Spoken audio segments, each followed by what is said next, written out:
Result বেরোনোর পরই উত্তপ্ত সন্দেশখালী। সামনে রেখা পাত্রকে দেখতেই তেড়ে গেলেন তৃণমূলের কর্মী সমর্থকরা। বিজেপির কর্মী সমর্থকরা রেখাকে সরিয়ে দিলে পরিস্থিতি শান্ত হয়ে যায়। সন্দেশখালীতে যেটা ভাবা হয়েছিল যে এই সন্দেশখালী আন্দোলন একটা হাতিয়ার করে দেবে, বিজেপি জিতে যাবে, রেজাল্ট কিন্তু একেবারে অন্য কথা বলল। মানুষের রায়ে বসিরহাট কেন্দ্রে গোহারা হারতে হয়েছে রেখা পাত্রকে, আর তারপর থেকেই পরিস্থিতি উত্তপ্ত হয়ে ওঠে। বসিরহাট লোকসভা কেন্দ্রে বড়সড় ব্যবধানে পরাজয় বিজেপি প্রার্থী রেখা পাত্রের। 4 তারিখ গণনা চলাকালীন তার ভোট যখন হু হু করে কমছে, সেই পরিস্থিতিতে বসিরহাটে গণনা কেন্দ্রের সামনে রেখাকে দেখে তেড়ে যান তৃণমূলের কর্মী সমর্থকরা। কার্যত উত্তপ্ত হয়ে ওঠে পরিস্থিতি। বিজেপি কর্মী সমর্থকরা রেখাকে সরিয়ে দিলে পরে পরিস্থিতি শান্ত হয়। 24 লোকসভা নির্বাচনে রাজ্যের সবথেকে আলোচিত কেন্দ্রগুলির মধ্যে অন্যতম ছিল বসিরহাট, যার মধ্যে সন্দেশখালী আন্দোলনের মুখ রেখা পাত্রকে প্রার্থী করেছিল বিজেপি। এই রেখা পাত্র বাচ্চা কোলে নিয়ে সংবাদ মাধ্যমের কাছে তৃণমূল নেতৃত্ব এবং পুলিশের বিরুদ্ধে মুখ খুলেছিলেন। তিনি ম্যাজিস্ট্রেটের কাছে গিয়ে গোপন জবানবন্দিও দিয়েছিলেন। 4 তারিখ গণনার দিন প্রথম দিকে এগিয়েছিলেন রেখা, পিছিয়ে ছিলেন হাজি নুরুল ইসলাম। কিন্তু গণনার 3 ঘন্টা পেরিয়ে যাওয়ার পর দেখা গেল যে ছবিটা একেবারে পাল্টে গিয়েছে, পিছিয়ে পড়েছেন রেখা। তাই তাকে গণনা কেন্দ্রের সামনে দেখেই তেড়ে যান তৃণমূলের কর্মী সমর্থকরা। বসিরহাট লোকসভা কেন্দ্রে তৃণমূল প্রার্থী হাজি নুরুল ইসলামের নিকটতম প্রতিদ্বন্দ্বী বিজেপির রেখা পাত্রকে তিনি 3,33,547 ভোটে হারিয়েছেন। তবে এতদিন সন্দেশখালীর মানুষ যে কথা বলে এসেছিলেন, অর্থাৎ তারা 2011 সালের পর ঠিক মতন ভোট দিতে পারেননি, কারণ এলাকায় বেতাজ বাদশাহ শেখ শাহজাহান এবং তার অনুগামীরা দাপট চালিয়ে গিয়েছেন, এবার কিন্তু তা হয়নি। কারণ এবার কেন্দ্রীয় বাহিনীর তৎপরতায় এবং একই সঙ্গে বসিরহাট লোকসভা কেন্দ্রের সন্দেশখালীর প্রতিবাদী মুখ রেখা পাত্র, তিনি কিন্তু বিভিন্ন জায়গায় ঘুরেছেন যাতে তারা ভোট দিতে পারে, কিন্তু ফলাফল তো সেই কথা বলল না। এই নিয়ে আমার কলিগ তপন মণ্ডলের একটি রিপোর্ট দেখাবো। দেশ তথা রাজ্যের মানুষের চোখ ছিল এই বসিরহাট লোকসভা কেন্দ্রের দিকে, অর্থাৎ হাই ভোল্টেজ বলতে যেটা বোঝানো হয় সেই রকম একটি কেন্দ্রে পরিণত হয়েছিল বসিরহাট লোকসভা কেন্দ্র। এটি ভারতবর্ষের শেষ সীমায় বলা যায়, অর্থাৎ উত্তর 24 পরগনার জেলার শেষ প্রান্ত, যেটাকে ভারতবর্ষেরও শেষ প্রান্ত বলা হয়। বাংলাদেশ বর্ডার পাশ দিয়ে বয়ে গিয়েছে এবং পাশে তার নিচের দিকে অর্থাৎ হিঙ্গলগঞ্জ যে ব্লক, সেই ব্লকটার বেশ কিছুটা এলাকার মধ্যে দিয়ে সুন্দরবন বয়ে গিয়েছে। বলা যায় শেষ সীমান্তের এই যে দেশের শেষ সীমান্তের এই যে বসিরহাট লোকসভা কেন্দ্র, এই কেন্দ্রের প্রতি কিন্তু দেশের তথা রাজ্যের মানুষের নজর ছিল।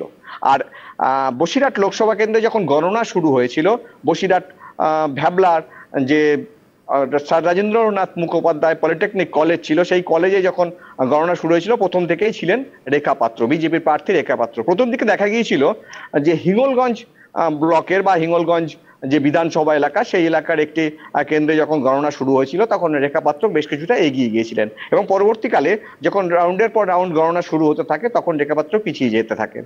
ঘণ্টা তিনেক তিনি বসিরহাট লোকসভা কেন্দ্রের যে গণনা কেন্দ্র, সেই গণনা কেন্দ্রে ছিলেন এবং পরবর্তীকালে তিনি যখন বুঝতে পারেন যে তার পক্ষে হয়তো জেতা সম্ভব হবে না বা তিনি রাউন্ডের পর রাউন্ডে পিছিয়ে যাচ্ছেন, তখন তিনি সেখান থেকে বেরিয়ে যান এবং তিনি যখন গণনা কেন্দ্র থেকে বাইরে বেরিয়ে বসিরহাটের দিকে যাচ্ছিলেন, অর্থাৎ ভ্যাবলা যে পলিটেকনিক কলেজ যেখানে গণনা কেন্দ্র ছিল, সেই গণনা কেন্দ্র থেকে বেরিয়ে যখন তার যে নির্বাচনী কার্যালয় বসিরহাট চৌমাথা এলাকায়, সেখানে তিনি যখন যাচ্ছিলেন, ঠিক সেই সময় দেখা যায় এলাকায় বেশ কিছু তৃণমূল কর্মী সমর্থক তারা তাদের প্রার্থীর এগিয়ে যাওয়ার উল্লাসে উল্লসিত ছিলেন এবং সে সময় রেখা পাত্রকে দেখে বেশ কিছু এলাকার তৃণমূল কর্মী সমর্থক তারা জয় বাংলা প্রথমে স্লোগান দিতে থাকেন এবং পরবর্তীকালে রেখার গাড়ি ঘিরে বিক্ষোভ দেখানোর চেষ্টা করেন এবং তার সঙ্গে থাকা যে নিরাপত্তা কর্মী, অর্থাৎ রেখা পাত্রের সঙ্গে যে সমস্ত নিরাপত্তা কর্মীরা ছিলেন, তারা সঙ্গে সঙ্গে রেখাকে গাড়িতে তুলে সেখান থেকে নিয়ে এক প্রকার বলা যায় যে পালিয়ে যাওয়ার মতোই তারা দ্রুত গতিতে সেখান থেকে বেরিয়ে যান এবং পরবর্তীকালে দেখা যায় যে বেলা বাড়ার সঙ্গে সঙ্গে আমাদের হাজি নুরুল ইসলাম, অর্থাৎ যিনি তৃণমূল কংগ্রেসের যিনি প্রার্থী ছিলেন বসিরহাট লোকসভা কেন্দ্রে, তিনি তার জয়ের দিকে এগিয়ে যান এবং রাত 8:30 নাগাদ ঘোষণা করা হয় যে তিনি বসিরহাট লোকসভা কেন্দ্র থেকে জয়ী হয়েছেন। পরবর্তীকালে এই রেখা পাত্রকে কিন্তু আর বসিরহাট লোকসভা কেন্দ্রের এই যে নির্বাচনী যে গণনা কেন্দ্র ছিল সেখানে কিন্তু তাকে আর দেখা যায়নি। বসিরহাট লোকসভা কেন্দ্র, এই লোকসভা কেন্দ্রের প্রচারে বলা যায় যে রেখা পাত্র কিন্তু চষে বেরিয়েছিলেন 7টি বিধানসভা এলাকায়, এবং সব থেকে কম তিনি প্রচারে গিয়েছিলেন বলা যায় যে সন্দেশখালীতে। তার কারণ তিনি সন্দেশখালীতে হয়তো শুভেন্দু অধিকারীকে নিয়ে একটি জনসভা করেছিলেন, বা অন্যান্য নেতাকর্মীরা যখন জনসভা করতে এসেছিলেন সে সময় তিনি সন্দেশখালীতে পৌঁছেছিলেন। কিন্তু তিনি বেশিরভাগ সময় বসিরহাটেই ছিলেন এবং বসিরহাটে একটি ভাড়া বাড়িতে তিনি থাকছিলেন, এবং সেখান থেকে কিন্তু বসিরহাট লোকসভা কেন্দ্রের অন্যান্য যে বিধানসভা, অর্থাৎ আরো সন্দেশখালী বাদে আরো 6টি যে বিধানসভা কেন্দ্র আছে সেখানে কিন্তু তিনি জোর কদমে প্রচার করেছিলেন, এবং এলাকার মহিলারা তারা কিন্তু বলা যায় যে তাকে সাদরে গ্রহণ করেছিলেন।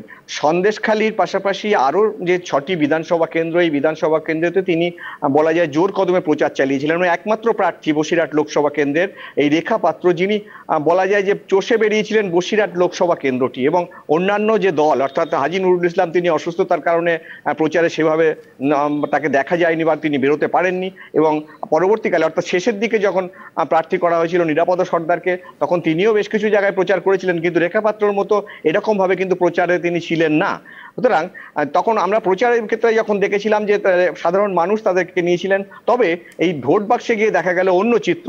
অর্থাৎ বলা যেতে পারে যে লক্ষ্মী ভান্ডারের যে প্রভাব, পাশাপাশি বসিরহাট লোকসভা কেন্দ্রের যে মাইনরিটি ইস্যু, সেটাই কিন্তু বড় ভাবে দেখা দিয়েছে, এবং সে কারণেই রেখা পাত্র থেকে বলা যায় 3,33,000-এরও বেশি ভোটে কিন্তু হাজী নুরুল ইসলাম জয়ী হয়েছে। বসিরহাট কেন্দ্রে যেদিন ভোট গ্রহণ পর্ব চলছিল সেদিন রেখা পাত্র তিনি পর্যন্ত জানিয়েছিলেন যে এতদিন তারা ভোট দিতে পারেনি, এবার তারা ভোট দিতে পারবেন, এবং তারপরে তাদের আশা ছিল যে হয়তো সাধারণ মানুষ বিজেপির পক্ষেই কথা বলবে। কিন্তু ভোট দিতে পারার পরেও সন্দেশখালীতে তৃণমূল বিজেপির থেকে অনেক বেশি ভোট পেয়েছে। অর্থাৎ সন্দেশখালী বিধানসভায় 8,387 ভোটে সেখানে কিন্তু বলা যেতে পারে যে রেখা পাত্র তিনি এগিয়েছিলেন। অর্থাৎ এতদিন এলাকার রেখা পাত্ররা বা এলাকার মানুষ যে অভিযোগ করেছিলেন যে তারা এলাকায় তৃণমূল নেতাদের ভয় ভোট দিতে পারতেন না, সেটা কিন্তু ফের একবার সামনে এলো। ভোট দিতে পেরে তারা কিন্তু রীতিমতন ভরসা রাখার চেষ্টা করেছে তৃণমূল কংগ্রেসের ওপরে। তৃণমূল কংগ্রেসের যে জয়, সেই জয়টা কিন্তু এক্ষেত্রে বলা যেতে পারে যে রাজ্য রাজনীতিতে ভীষণ গুরুত্বপূর্ণ একটা জয়। তার কারণ আমরা দেখেছিলাম যে হাজী নুরুল ইসলাম তিনি কিন্তু সেইভাবে প্রচার করতে পারেননি শারীরিক অসুস্থতার কারণে। মমতা বন্দ্যোপাধ্যায় তার সমর্থনে প্রচার করেছিলেন। অন্যদিকে রেখা পাত্রকে আমরা দেখেছিলাম যে যখন ভোট গ্রহণ পর্ব চলছিল সেই সময় পুলিশের সঙ্গে তার রীতিমতন অগ্নিগর্ভ পরিস্থিতি হয়। রণংদেহী রেখা পাত্রকে আমরা দেখেছিলাম, কিন্তু তাতে আখেরে লাভ হলো না।